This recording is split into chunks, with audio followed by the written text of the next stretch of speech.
Scrub టైఫస్పై అధ్యయనం చేసేందుకు భవిష్యత్తులో దీన్ని పూర్తిగా నివారించేందుకు జాతీయ స్థాయి వైద్య నిపుణులతోటి ప్రత్యేక టాస్క్ ఫోర్స్ ఏర్పాటు చేయాలని సీఎం చంద్రబాబు ఆదేశించారు. సచివాలయంలో వైద్య ఆరోగ్య శాఖపైన సీఎం చంద్రబాబు సమీక్షించారు. ఈ సందర్భంగా రాష్ట్రంలో స్క్రబ్ టైఫస్ తీవ్రత, దాని బారిన పడిన వారికి అందుతున్న వైద్య సాయంపైన సమీక్ష చేశారు. రాష్ట్రంలో ప్రస్తుతం 1,592 మంది స్క్రబ్ టైఫస్ బారిన పడ్డారని సీఎంకు అధికారులు వివరించారు. అత్యధికంగా చిత్తూరు జిల్లాలో 420 కేసులు ఉన్నట్లుగా అధికారులు తెలిపారు. అయితే ఈ వ్యాధి కారణంగానే ప్రాణాలు పోతున్నట్లుగా ఇప్పటివరకు నిర్ధారణ కాలేదని చెప్పారు. చనిపోయిన 9 కేసుల్లోనూ కాజ్ ఆఫ్ డెత్పై పరిశీలన జరిపామని, స్క్రబ్ టైఫస్ వల్లనే చనిపోయారని ఎక్కడ నిర్ధారణ కాలేదని అధికారులు వివరించారు.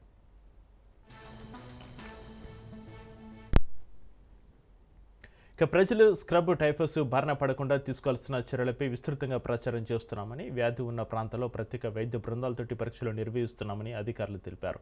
దేశంలో అన్ని రాష్ట్రాల్లో స్క్రబ్ టైఫస్ ప్రభావం ఉందని, ఈ వ్యాధికి సంబంధించిన కేసుల్లో ఏపీ 8వ స్థానంలో ఉందని అధికారులు తెలిపారు. స్క్రబ్ టైఫస్ను నివారించేందుకు తీసుకోవాల్సిన చర్యలపై విస్తృత ప్రచారం నిర్వహించాలని సీఎం చంద్రబాబు నాయుడు సూచించారు. ఇదే సమయంలో జాతీయ, అంతర్జాతీయ నిపుణులతోటి ప్రత్యేక టాస్క్ ఫోర్స్ ఏర్పాటు చేయాలని సీఎం ఆదేశించారు. ఈ టాస్క్ ఫోర్సు క్షేత్రస్థాయిలో పర్యటన ద్వారా ఇచ్చే నివేదికను అమలు చేయడంతో వ్యాధిని అరికట్టేందుకు చర్యలు తీసుకోవాలని సూచించారు.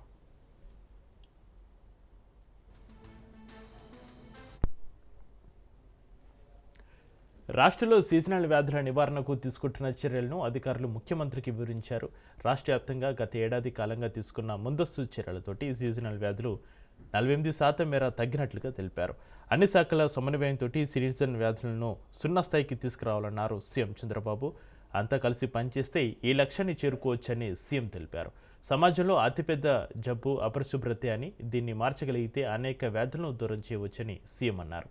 అనేక వ్యాధులకు కారణమైన అపరిశుభ్రతను దూరం చేయాలని, ప్రజల్లో నిరంతరం చైతన్యం నింపాలన్నారు.